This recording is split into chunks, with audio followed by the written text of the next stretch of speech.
Hello and welcome to Conversations at the Institute. My name is George Myers. I'm the president of Effectiveness Institute, and I'll be the host for these conversations, including today's conversation with Dr. Kendra Washington Bass, who I will introduce to you shortly. In these conversations, we're going to explore the topic of how behavior styles, something the Effectiveness Institute does a lot of work in which I'll explain more about in a moment, how that relates to cultural and racial bias in specific areas of our shared life. These are dynamics I've been interested in for a long time and where I've frequently seen powerful connections. In fact, it was back in early June, just last month, I had a conversation with Dr. Washington Bass about these connections, and our conversation inspired me to write a blog about these connections. You can find that on our website, along with an excellent blog, by the way, that was written by Dr. Kendra Washington Bass as well. Just a few weeks later, she wrote that. Given what's happening in our culture around bias and racial equity, this seemed like the right time to start these conversations. My goals are very simple. I want to have conversations where I can listen and learn from others about the behavior style model as it relates to cultural and racial bias. And I want to invite others into these conversations. Thank you for joining me. I'm glad you're here. By the way, one comment on the opening music you heard, most of you heard. My wife and I have been watching the epic Ken Burns series on jazz, which is a form of music I greatly enjoy. I hope many of you do too as well. I was reminded watching the series about how jazz is very American, very multi-layered and universal, often improvisational, and its roots are in the African-American communities of New Orleans and influenced by both African and European music sensibilities. And to me, that makes it a perfect motif for which to think about these conversations that I'll be having. One note, by the way, you're invited to send your questions to us at any time. Just send it in Zoom chat and we will get to as many of those as we can towards the end. Now, before I introduce my guest to you, I'd like to briefly give you an overview of the behavior style model, which will serve as a framework for understanding and engaging the conversations for these topics we'll be talking about. So when we talk about behavior styles at the Institute, we use the metaphor of an iceberg. Some of you are familiar with our work. You know very well about this iceberg. I can't do full justice to behavior styles in a short introduction here, but I can at least give you a concept of what we mean when we talk about that. We use the metaphor of an iceberg to think about behavior styles and thinking about an individual being represented by an iceberg. There's a lot that goes into who we are, our total personality, if you will, represented by the iceberg, our family of origin, our gender, our ethnicity, our life experiences, perhaps our age, genetic makeup. Many things go into who we are, and those are all very important aspects of who we are. There's a part of who we are, though, that's above the waterline, if you will, using the metaphor of the iceberg, and that's the observable behavior part of us. This is the part of us that people see. They don't see everything about our personality, they interact with us. They see the part above the waterline, our behavior. Based on that, they sometimes make assumptions about who we are, which is interesting. Already the plot begins to thicken a bit. And also this behavior, by the way, is a choice. We can modify our behavior very differently than we do the part below the waterline. Most of our personality doesn't change quickly situationally, but our behavior can change situationally. So to summarize that, we simply say personality is who you are, behavior is what you do. They're connected, but they're not the same thing, primarily because personality doesn't change situationally, intentionally, and temporarily by choice, but our behavior can change situationally, intentionally, and temporarily by choice. That's why we call it behavior styles. So again, if you think about yourself and myself in a given day, we have a certain way we tend to like to behave, but based on certain variables, sometimes we will, what we call rotate the iceberg, means we'll behave a little differently. We call it rotate the iceberg.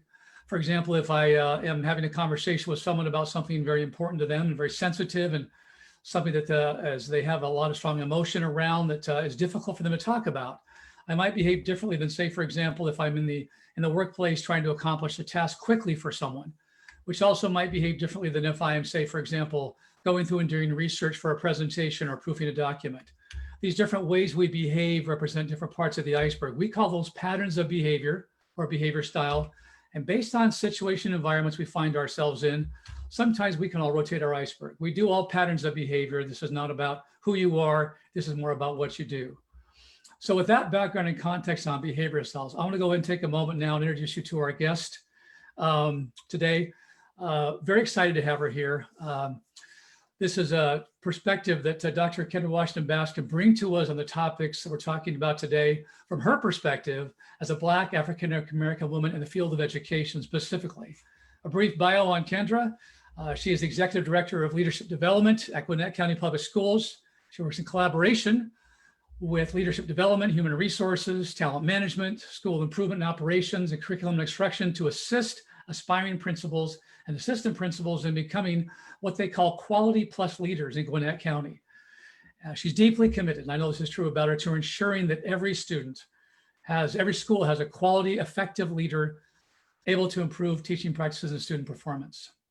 Prior to working to Gwinnett, by the way, Dr. Washington Bass served as a middle school principal in New York City, an assistant director in the South Bronx, and an elementary and middle school teacher.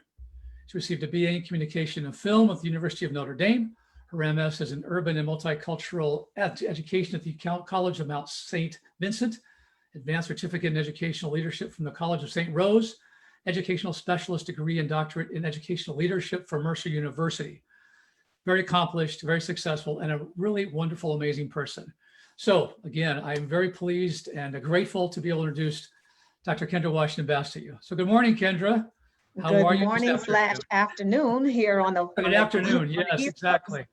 Yes, thank you, George. I appreciate that welcome. And I have to always start by just honoring the people who I stand on the shoulders of, and I have to call and bring into the space my great-great-grandmother, who I actually knew well, my great-grandmother, my grandmother, and my mother. And those women really shaped who I am, and I have to give honor to them as I really try to grapple and maybe share in the conversation with you how I lead, but also how I am in the space that I move and how I navigate. So thank you for the opportunity. I'm looking forward to the conversation, and I'm looking forward to questions from the individuals who are participating.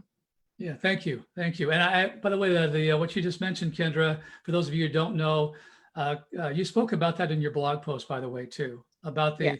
about the powerful heritage that you have and how that shaped your life as well. Having briefly met your mother a couple of times, I can say she's a very impressive person, very impressive individual. So I can at least in some degree appreciate some of that context of what you're talking about here. Absolutely. So, thank you for that. Appreciate it. So let's go ahead and start off. Why, if I may, why have you, obviously we've worked with, as you know, we've worked with Gwinnett County Public Schools, now the Institute has, for over 5 years. Mm-hmm. And when you were introduced to us, you learned a little bit about behavior styles, and you chose to include that as part of the professional development at Gwinnett. Could you tell us a little bit about what was behind that?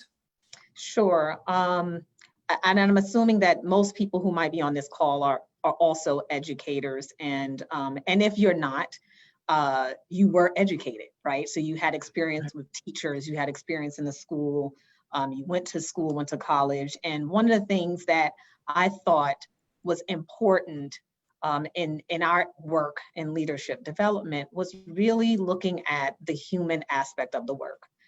We get a charge, and typically people know that principals and assistant principals and school leaders focus on a few things, right? School improvement, they focus on academic achievement, they focus on school climate, they focus on all those other things that are important.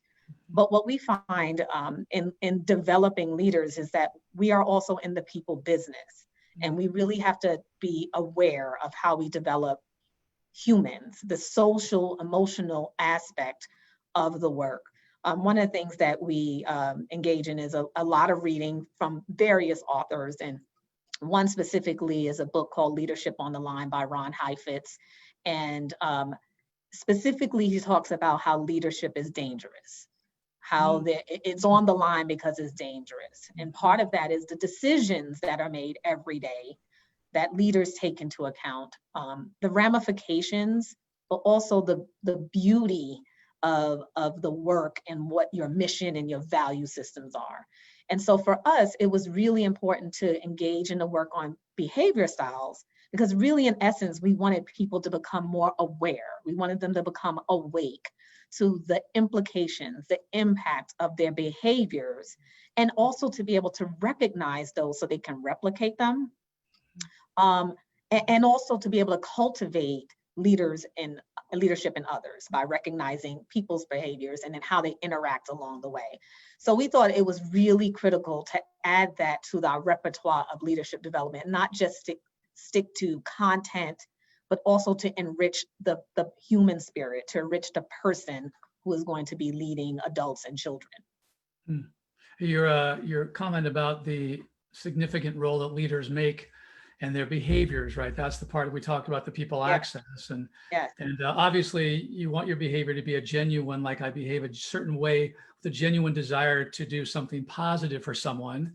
Right. But having said that, there are many leaders, well, there are many individuals, but especially in leadership where this is so important, as I'm sure you know, where maybe a leader's behavior could be very small, a micro moment, if you will, but how powerful that could be. And sometimes, as you said, they're not maybe aware of the impact of those Right. moments sometimes. Yeah, I mean, we often, well, let me just also say this, that some of the things that I'm going to share today are not necessarily the opinions of everyone else. So I want to also put that out there, that I'm speaking from my own experiences. I'm not speaking for all women. I'm not speaking for all educational leaders. I'm just speaking from my own experiences. And there are some experiences that will be shared, and there are others that you might not have this experience. So I wanted to at least lead with that caveat. But one of the things that I think is important in our work, and that has not been in general emphasized, is again the human aspect of leadership, the recognition of the experiences, our contexts, the cultural norms, the things that we bring to the table that help us make decisions. And sometimes we do things and we don't even know why or how it happened. It just suddenly happened and we get a result.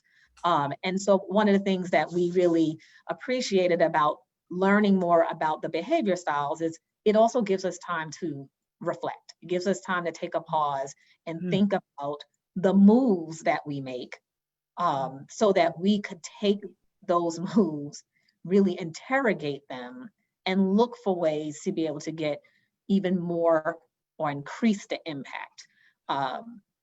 And also look for those particular moves among the people that we work with, and accentuate that, having other individuals realize who they are and how they move in the spaces and the positive impact, but also the negative impact. I mean, that's also important to note as well, so that we don't replicate those particular behaviors along the way. Now I know you've been working with behavior styles for about 5 years now. And I've had the opportunity to work with you in that a number of times, and we've had some fun along the lines with over the years with that as well. But I also I really appreciate how you view the model and how you've kind of come to understand it and work with it. And that's one of the reasons why, again, as I've seen over the years too, in that blog post that I wrote, speaking about those connections that I'm seeing, I'm curious to know, what have you learned in your experience now practicing over the years and using behavior style model? What's come out for you? What have you discovered in that work? Yeah, so I think this will speak more to the blog that I wrote and what I have been wrestling with just in my educational career. I think the intro that you gave a little bit of insight of kind of who I am and what I walk into. So I typically share that. I want to just put it out there. For some people, it might be an elephant in the room, but I always say, I am a Black woman from New York, really living in a peach state, right, in the South. And typically that gets a laugh because my voice, my accent, as people will say that I have, triggers that I'm not really from these parts. And so I share that. I share where I grew up. I share how I was raised. I share funny stories of my life, because all of those things have been experiences that have shaped my present and continue to shape my work. So one of the things I learned in at least facilitating behavior styles and people skills workshop is really to use myself as an example. I try to open up and be vulnerable. What we're asking people to do in any workshop when they're trying to examine who they are, we're asking them to be vulnerable, and that's a risk. And so I make known and make present the risk that I'm taking in the spaces that I particularly work. I work in predominantly white spaces. I typically navigate in predominantly white spaces. and male spaces. So, you know, I look at the audience and I know that some people are having similar experiences that I'm having, or it really is an opportunity for people to think about how they're showing up in spaces and think about whether their privilege is accentuating their ability to navigate that better. And then others who might be afraid to even take the step to put themselves out there. So I utilize my own personal stories to help people feel at ease. I become very vulnerable in the space. I share lots of stories about my children, about my rearing, about my being a wife, about, you know, my transition to the South. I share my schooling. I share all the things that I can to try to make connections to people in the audience. I'm recognizing when I see shoulders sort of come down or there's a laughter that people might be getting some things that I'm saying or relate to it. In other cases, I'm looking at people who might even start to push back. They feel uncomfortable in the space. And that also is a great trigger for a great conversation. So one of the things I do share, as you were talking about the iceberg analogy, is I come right out and say, you know, near the end, when we really explore those 4 quadrants, and I tell them I'm a controller persuader. And we kind of laugh at what controller means, and we kind of dissect that word. And but I also share the connotation of what that word can mean as I stand present before them as an African American woman, and the biases that are inherent in that. So while the styles are neutral, the biases are part of that. So my passion, my excitement can come across as stereotypical angry or upset or arrogant or conceited as a woman. And then as a Black woman, it has deeper pain with it. So I grapple with that. That's what I walk in every day.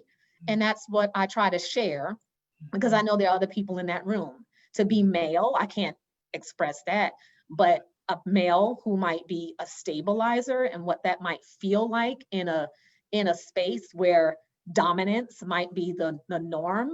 How is that person feeling with, you know, naming that as a preferred style? So, you know, I try to call that out because I think it's important to do so when we're asking people to be vulnerable and sort of put themselves out there and be at risk. I usually use the example of, Sheryl Sandberg's Lean In. It's okay. I promise you I'm not getting choked up, just went down the wrong. We can drink water too, that's okay. I'm good. Sheryl Sandberg's Lean In, right? So for me, when someone says, you know, as a woman, just lean in, that's risky. That's dangerous, especially in the spaces that I navigate. So lean into what, and really seek permission from whom. It is not an easy feat. So I have to come up with some ways that the subtleties of how I lean in, the ways that I sort of navigate my controller tendencies. My husband is usually my best critic, and he will immediately try to temper that control and just remind me that we are married and partners in the work. But I have to share that comes from very early on, a youth. I watched my mom be single with 2 kids and doing the best that she can to give us the best experiences. And there were a lot of things that I had to take control of as a youngster, taking care of my brother or taking care of family matters, as my mother worked, 7 days a week. So it has been part of who I am to sort of take charge of things, because as a young kid, I had to. So I take charge in a lot of things that I do and forget sometimes that I'm doing it with people. Well, I do want to say, and I sincerely mean this too, as you, just to let you know, when we met the first time when I was down there, I was really impressed with your thoughtfulness about details about people. And so you definitely have learned how to navigate those spaces, in my opinion, very well. But I also know when you have preferences, sometimes you're maybe not unaware of how much those preferences are impacting what you do. You mentioned the vulnerability piece, and I appreciate that, partly because that's one thing I've been wrestling with in the current situation. Actually, I've wrestled with that all my life. I can tend to be vulnerable, but there's also that tendency to overshare sometimes that some people have, and I want to avoid that. But then also sometimes you don't share enough. So how do you navigate that space is very important. I appreciated your vulnerability when we talked early on. You shared some things that we had talked about that I was very struck by how honest you were and how candid you were about that. And I really respected that a lot, especially considering the role you're in, because sometimes in certain roles we will kind of, and we have to navigate that space, right? What do I say? What do I not say? How do you be vulnerable appropriately and yet not inappropriately vulnerable? But I think back to your point, vulnerability that makes people uncomfortable sometimes is okay. Yeah. Sometimes it's necessary sometimes, and yet we still have to navigate that. We still have to be able to navigate that well. We don't want to just simply make people uncomfortable and that's all we do, right? Yeah. Well, I thought about even the move to Georgia, and also my biases and stereotypes I had of living in the South, especially from a family who had a history of fleeing the South and coming north to New York. So my family's originally from South Carolina and North Carolina, parts of Jamaica, and then my husband's side is from Georgia and the Caribbean as well. And so we've always heard the stories, especially listening to my great-grandmother, and some stories I've heard that my great-great-grandmother talked about why they left.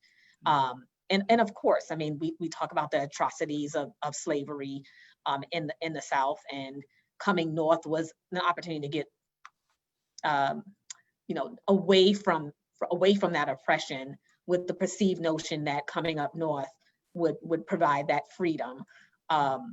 And so coming back south, and even just preparing my family that I was coming back south was an interesting conversation within itself. And my stereotypes about that also drove me of how I would even navigate how I was being seen in that. So we typically tell people, leave your feelings and leave your stuff at the door.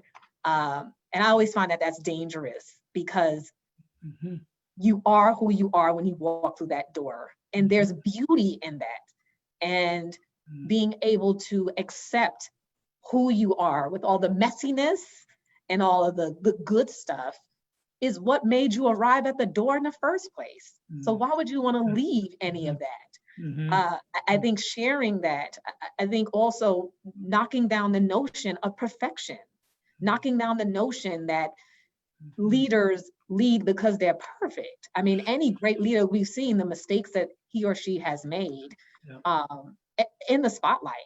Our greatest leaders are not perfect, and made some decisions that not everyone would agree with, and made decisions that were quite dangerous. But that's what made them great. When they can, when a leader or when a person can step into space, share pieces. I think people are very curious. I was always a curious kid. I was the voyeur kid. My mom, I can hear her now, like, stop staring. When was the store? Why are you in those people's business? And I was just always curious about what people did. My kids say now, Mom, do not go over there and talk to those folks. Do not. And I'm just like, I don't understand why they do. I'm about to go straight beeline and interject myself in that conversation. But just been curious about how people move and interact. And, all of those things, as I'm sort of summing up, is the beauty of the work. And I'm also thinking about those who, as I said, I stand on the shoulders of great people. And I'm thinking about the people who will stand on my shoulders, the people who I am modeling for, my kids, my family members, my peers, young leaders and teachers, And what I want to share is I'm a mess of 48. 48 years of, I've been working on this for 48 straight years. And there are parts of it that I'm proud of, and there are parts of it that I wish I could change, but this is where I am right now. Yeah. And I'm right here, right now, because of all of that stuff. And now I think what you're talking about, George, is what's sharing that vulnerability now. It's about time. I mean, we can see that that the world right now is like a pressure cooker.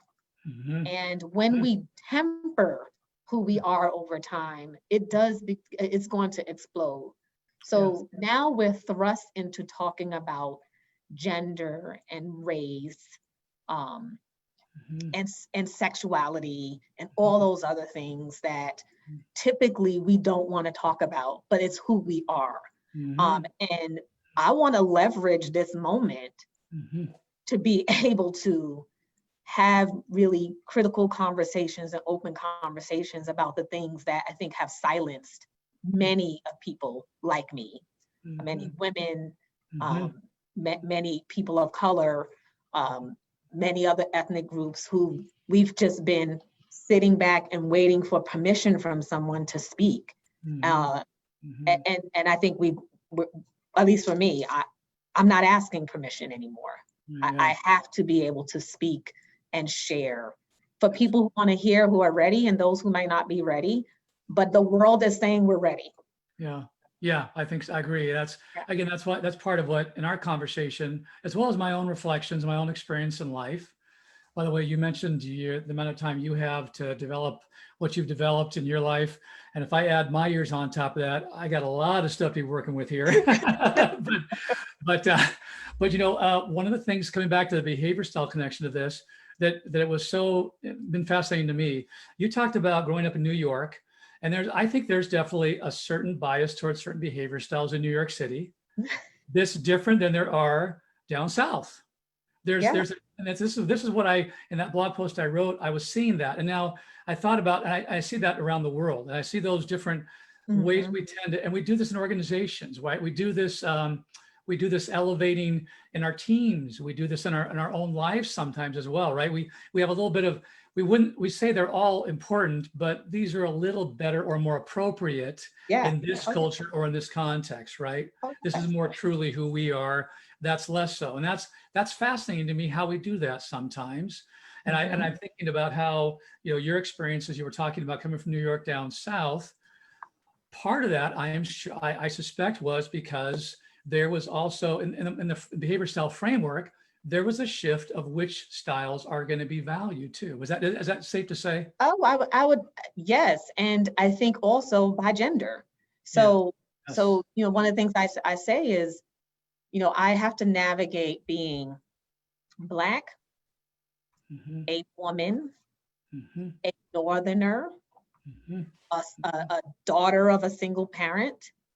I have to navigate being a Black Catholic. That's like spotting, a leopard somewhere. It's like, I'm a Black Catholic, which is why, I went to the University of Notre Dame and proud of that, but it's a rarity, right? So I have to navigate in even this space, the stereotype. I've been married for almost 25 years and I have 2 children. I'm still married. So in communities, we're still seeing sort of a nuclear family, which was not typical in my current family. So that's even just navigating that, being one of the few in our family that have had longevity or have longevity at our age in marriage. And so, I think there's definitely a preference attributed in certain cultures, whether it's regionally, whether it's ethnic cultures, where a style is more preferred, right? So even coming here, it's temper my volume, speak when spoken to, yes, sir, no, ma'am, things that I did not grow up learning to do culturally in New York. It was, what's up? Yeah, yeah, How you doing? right, right. Yep, yep. And And you're loud, Seattle too. right? Seattle, You we didn't had to have the speak certain over, am as much. Yeah, right. exactly. You have to speak over the din. I mean, if you Right. lived in the neighborhood I lived in New York City, I mean, we still laugh now with my mom on Zoom. We have to wait for the fire trucks or something going by her window because we can't hear. So you Right. typically speak Mhm, loudly. mhm, mhm, So yeah, mhm, I definitely how to temper that in different situations is important. But that goes to what we learn in people skills around behavior styles is awareness. yeah. Awareness. I mean, that is your greatest gift, Mhm, is the ability to mhm, be aware. mhm, Because mhm. if you then are aware, as you, I'm gonna go right down there, if you're aware, Yep. right, you can now have a choice. You have options and you have a choice. And that choice and those options provide you with the control Mhm, needed to be able to make the decisions mhm, about which way to turn or what mhm, to do next or how to interact in that situation, in that environment. That goes to our social emotional intelligence, mhm, right? mhm. Our Yep. EQ, that Yes, wealth awareness that exactly. we have in situations. Yeah.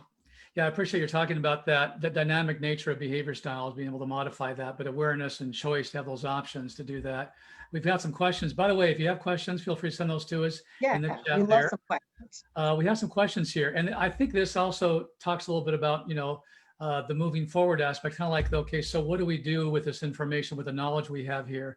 Certainly Yep. increasing awareness is a very important step, and that's part of why I want to have these conversations, because I want to elevate my own awareness of the richness of the behavior style model, the layers of that. I talked about jazz being multi-layered, and in Yeah. behavior styles, there's many layers to it, as you very well know. So we have that awareness. Now we keep building that awareness. What do we do with that? For example, we have a question here about how can we, to help us to know the styles of other individuals. How can we be effective at leveraging that more into a better workspace in there, and tools Yeah. we have for that. We certainly do have that, of course, as you know, Kendra. In fact, that's Yeah. what we teach a lot at the Institute. How do we not just know, but how do we build skills around that? What I'd be curious to know is, because you're aware of those skills as well, what would you say, I don't put you on the spot here, but what would you say about that given the context of the additional layers? Like, what could we do? What can we do with behavior style awareness of differences and build in the idea of cultural differences Mhm. or racial differences? Thoughts around that? Any thoughts around Yeah. that? Well, this is going to sound so simplistic, but Mm, listening, mm. I mean, Yep. Profound concept the, here. the, Yeah. the opportunity, and I'm calling it an opportunity Mhm, to listen. mhm, Um, I think we have, and me included, I've done this, mhm, are so quick to answer, mm, so quick to give an answer. My controller tendencies, behavior style is to quickly give a decision. mhm, Um, but I have to almost sit on my hands, especially right now, and listen. mhm, People are becoming awake of the things that have been going on, and mhm, their complicitness or um, contribution to it, good or bad. mhm, And right now, this is the time we have to listen. mhm, People are hurting. mhm, People are looking for answers. But before we get answers, we have to listen. We have to listen to people's stories. mhm, We also have to observe. So we have to look, mhm, take the time to observe people. With the listening comes asking questions mhm, and learning. I think while this is a devastating period in our history with COVID, with the racial unrest, the police brutality of people of color, um, it has given me an opportunity to do more reading and learning that I've done in a span of my educational career. I've participated in more webinars, and Audible is making the buku money off of me right now. The books and things that I'm reading and the conversations I'm having with peers, because I'm trying to learn. I'm trying to make sure that I also take ownership in all of what's happening, because I have a part to play here. So listening is the first thing, and asking questions and learning. I mean, those 3 L's, I think allows me to really understand, or at least attempt to understand someone's truth, or at least get it, so that if I know that, then we could work together toward some common good, common goal, a common solution. But if I only have the answers and I'm only interested in what I believe should be the right thing without taking time to listen, then the common good and the common goal is not going to happen. And I think that's how you will build that trust and respect. People want to be heard, but we also have to listen. Yeah. Yep. Well, and that's, again, as you know, that's the inspiration for these conversations. When we had our conversation back in early June, I'm not sure exactly if you remembered or not, but there's been a number of times where you have mentioned things to me that have really got me thinking about things in my own experience, my own life, my own cultural bias, as a white male from Seattle, which is a whole nother world too, as well, right? So from that behavior style lens, I see all kinds of different variables there too. I could put into that too. But also wanting to increase my own awareness. You've said a number of things that have helped spark that for me, which I appreciate. And in my blog post and your blog post, both, I think there's a connection there, some of that. You talked about the in-between space. Oh, yeah. Yeah. Would you mind speaking a little bit about that a little bit to us? Because I think that's very profound. Oh man, it is hard to describe unless you're in it. And I will just say this, I want to give a shout out to Helen Morris, who's on this call. And she called me and just said, that resonated. And I think it also resonated specifically for white people, or white women, women. So the between for me, this is the way I describe it, is this space that you can't be too this and you can't be too little of that. And I navigate the between it's the intersection of my gender and my race. That right there is what I navigate every day, right? So I think I tell the story of the lessons I learned from my mom, right? You know what your parents teach you, the birds and the bees, and they teach you all the things. Well, I had that. And okay, so Kendra, when you go into a store, you make sure you have your ID, you make sure that you take your hat off, you make sure you do this so that I'm not profiled, right? Or when you driving, make sure you have this, make sure you talk to the police this way. And and I have to wear that every day. Like until the day I die, I'm navigating that. Or as a woman, how do I walk the street? How do I show up in a space, at a meeting? What do I say? How do I temper that or not? And that is a constant battle. And to be transparent to those who are listening, that battle is very uncomfortable. It doesn't feel good at all to have to make a decision in the moment of how I show up, because typically I want to get to the right thing. I want the outcome, but I'm also fearing, am I losing myself when I do those things? So when I don't say something and withhold, do I sell myself out? Do I sell out the people who look up to me? And when I do it, do I scare off the others? So this constant pull and tug that happens from the time I wake up, even whilst dreaming, and probably till the day I die. And so there are some people who truly understand that. I mean, that's the best way I can describe it. It's called the in-between. In certain communities, we have codes or ways that we communicate and navigate. But I think that's also how I lead. That's also how I facilitate. That's what I also recognize in people as they're leading. I can see it.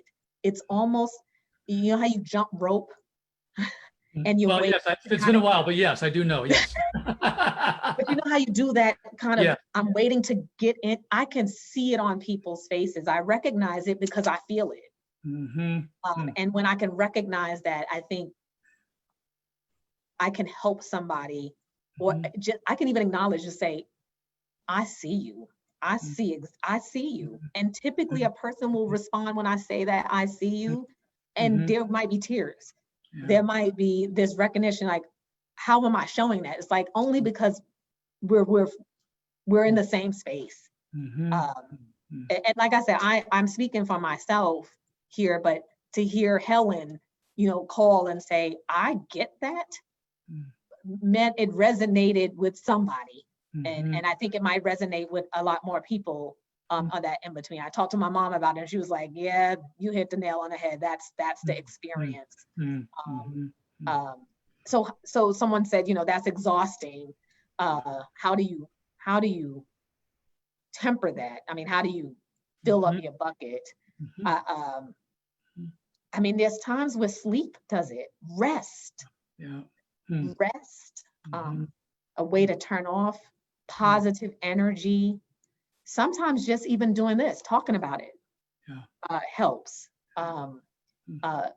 Space. We were on a call with another organization, and it was just beautifully done. And I love this word of how they described it, is giving oxygen. Like, I got, you know, it's almost resuscitation, a space to give oxygen.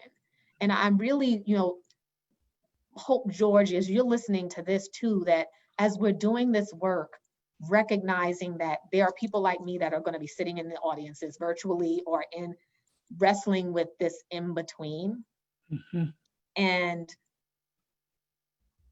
I implore you to give oxygen to that, to give a person some space to not feel like they have to be in between in that moment of learning. Thank you. We have a question actually about that. How, for someone here, a couple questions, great questions coming in here, by the way, too. How do you have space to be your authentic self where you can just be and not have to analyze and adjust? Like, yeah, good question, right? You talked about oxygen. I suppose what if people provide that space? I mean, I'm hoping in some way these conversations will provide some of that for everyone who listens and for those who are my guests too as well. So, well, that's Brene Brown, right? It's daring leadership. That goes back to Ron Heifetz. It's leadership on the line. There is danger inherent in that. In our current state, there's absolutely consequences to being your authentic self. I'm more courageous than I was when I was before. To do that, to be more of my authentic self. And I find that I feel like my soul is whole when I'm that way. And but I'm very cognizant of how I show up in that space. So I think someone's asking, you know, how do you, what does oxygen mean? So the way that it was given to us in that moment was a simple question: what do you need? That was the question. That's how oxygen was given. It was an opportunity for someone to express what they needed from their peers, what they needed from the world, what they needed from the people around them.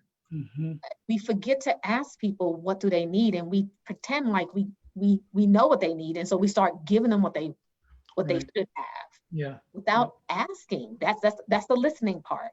So oxygen, just a simple question: what do you need from me, or what do you need in general?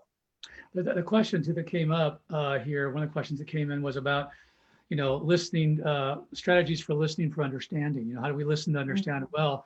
I do think that the behavior style model does help a bit with that, in terms of even when you ask them what they need, being mindful of how some styles will communicate that.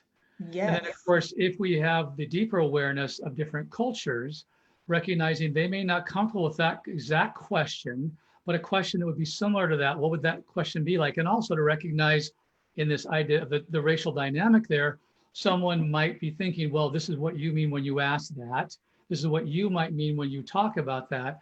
I think the ability to sit in that space and to question those assumptions, or to be careful with those assumptions, to respect those differences, Yes, George. to listen to those differences, right? Any thoughts that you have on ways we can do that with each other?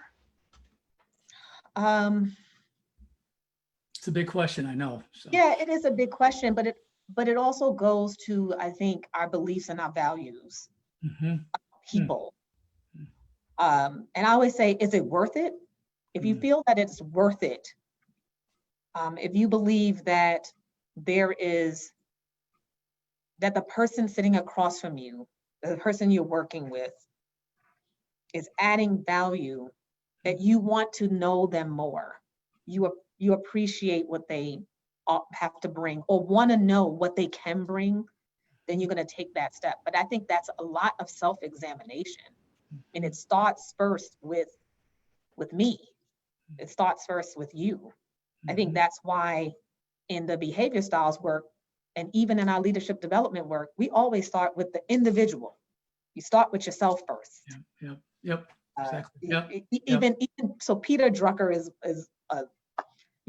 management, the father of modern day management, and the first thing he says is, you got to manage yourself first before you try to manage anyone else. I mean, he's known for continuous quality improvement, but his book on managing oneself says, start with you.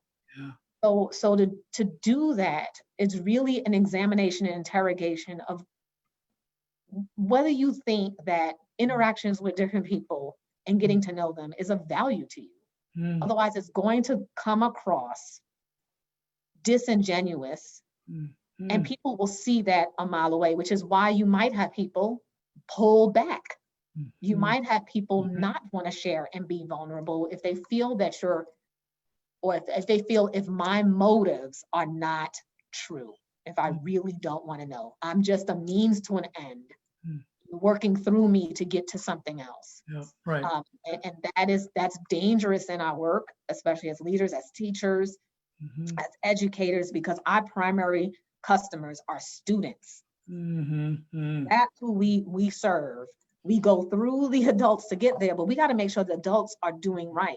We have to make sure that we're giving them space and opportunity. And right now, George, now more than ever, as schools reopen, I mean, people are coming back from trauma, adults and students. And I'm really worried about the oxygen and space that we have not given them to come back.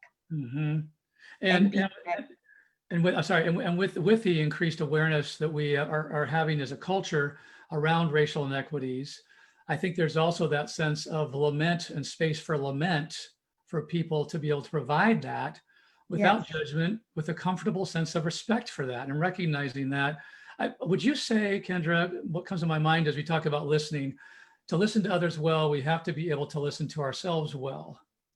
Absolutely. To hear the inner things that we have in our own heads and not just fill those on other people. That's part of, I think, listening attentively is, how do I respect my own space and then listen well to your space so I can respect that too? Absolutely. I have an accountability partner. It's someone who is not necessarily affiliated with my work, but someone who we don't even speak all the time. But when we do, that sounded a little more like Dos Equis. I was like, when I do, I prefer that friend. I do. She is someone who, as soon as I ask the question, she gives me that oxygen. She gives me that space to wrestle. And she does the same for me. You know, she usually starts the sentence with, tell me if I'm wrong, which usually means she's wrong. She just needed confirmation with the tell me if I'm wrong. So, you know, I do have someone that I bounce ideas off. I lean a lot on my colleagues here. I do. We have, of course, great team of people. We are a great team, all unique and very different, and we laugh and we love each other. I believe we love each other. I think we love each other. And I'm not shy about even just asking a colleague, I have to talk to you about something. Tell me what, if Mhm. this sounds right, or Mm. I do the same thing. Tell me if I'm wrong. Mhm. And they tell me, Mm. and they ask the same. Mm. Mm. And I appreciate that. I take that. Sometimes it hurts, but I Yeah. know it's done Yeah. with love and care, because at the end of the day, the work that we're doing is influencing Mm. and impacting children. Mhm. And so I want to make sure we get it right on the front end before we go out and make some decisions that will negatively impact kids. So, So you know, good. checking with someone, finding that trusted person, that mentor, that friend, not the person that will just tell you you're all that in a bag of chips, but someone who is really going to listen and knows you well enough to be that Jimmy Cricket Mm-hmm. Yeah. voice. What you're speaking about, you mentioned it earlier, the emotional intelligence, which the behavior style model kind of has to sit in, right? We Yeah. always say that behavior styles without emotional intelligence they're going to be very negative and very dangerous and not very helpful a lot of times. The emotional intelligence we have, knowing our own emotions, being respectful of others, knowing theirs, being able to build effective relationships, a brief definition of emotional intelligence, that if the model sits in that, it's very powerful and very effective. We have a question I want to get to because that really speaks to the education field that you're in, that we've talked Yeah. about a number of times here. I think it's a great question. How would you change or innovate college-based education leadership programs to focus on the humanity in leadership? Like what is being left out? What can be eliminated or taught in a different way? And then also with that, how can we develop women education leaders differently in order to increase the number of women who enter and remain in educational leadership at all levels? That's a lot there. But go ahead, whatever resonated for you there, Kendra. Yeah. I think what resonates, what comes to mind is accountability. Mm. Especially on the university side. Um, and for students in general, but for specifically of that question, how are universities being held accountable for their outcomes? Mm. Mm. And if the university are producing leaders that can't lead or having difficulty building a team, having difficulty um, garnering community support and engaging stakeholders, and that's who they're setting out, then I think school districts need to hold those universities accountable for cranking out people who are unprepared. Mm. And Oh, yeah. I Yep. always I took this from Dr. Glenn Pethel about being a district being a consumer.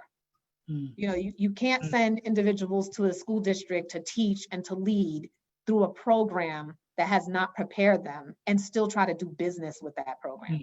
Mm. So I'm thinking like on the That's good. tactical side, hit them in the pockets, right? Yeah. Yeah. On the Yeah. Yeah. on the other side is we also have to get, I mean, as women leaders, we have to be able to build a coalition and be able to support ourselves, um, and create that space. If it's not there, we have to create it, and that will be considered an innovation. But when there's a gap, we can fill it because other people are filling that gap for us that might not have our voices. So, you know, whoever asked that question wanted really, if we have the answer to that specifically right now, we would be billionaires. Right. um, Yeah. but that's a great question in terms of equity among leaders. We've been very privileged, I think, in our school district, and making our way is that we are trending toward more African American female principals in our school district, and that is some thought and looking at changing potentially the dynamics of what senior leadership could look like in the future in our county. If they're the pipeline, you got to do some intentional things to be able to ensure that equity is occurring. And that means turning it upside down. That means really applying anti-racist methodology. And that takes work and time. But this is the time. Yeah. We're being challenged right now. And so let's leverage the opportunities we have now to do that.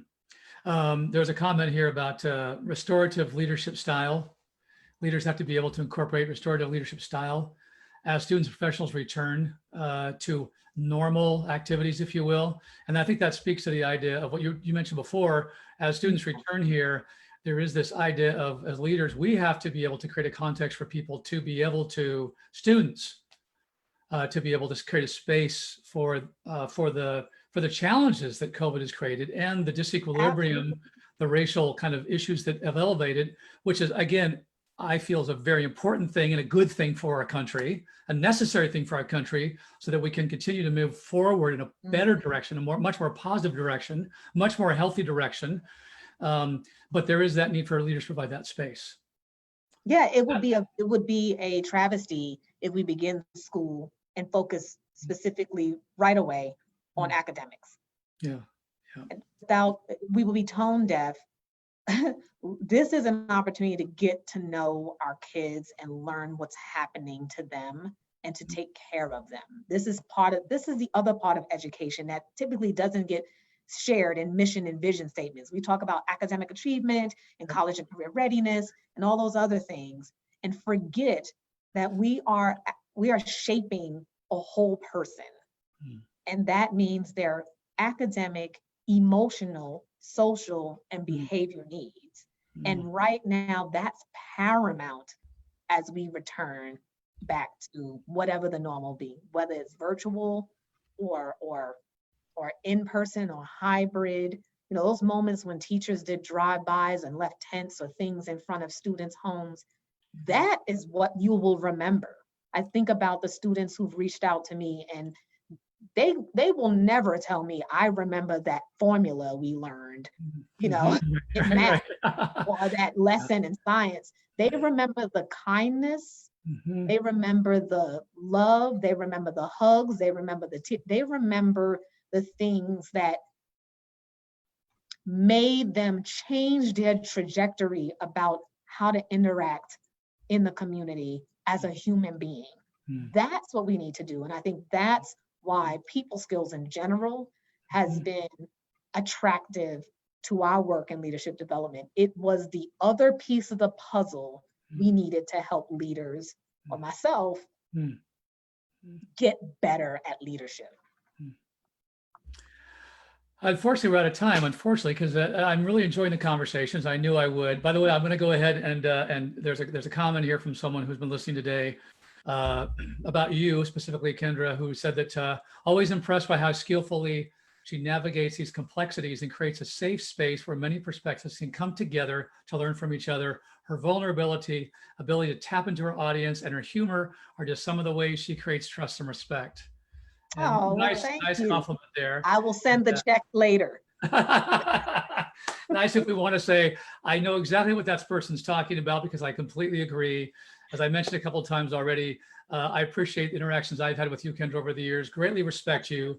I've also experienced that humor, but also that vulnerability and that openness that we've had conversations. So thank you for taking the time to come and be our very first Conversation Institute. So much appreciate that. Thank you. Thank you. And we'll look forward to hearing more in the future. By the way, people, again, folks, if you're listening, if you have not gone back and read that blog post, I encourage you to do that. It's very powerful. So once again, thank you, Kendra, very much for the time. Thank you so much. Thanks for the opportunity, and I will see you soon. Thank you very much. Thanks for listening, everyone. We appreciate it. Take care. Be well. Bye. Bye-bye.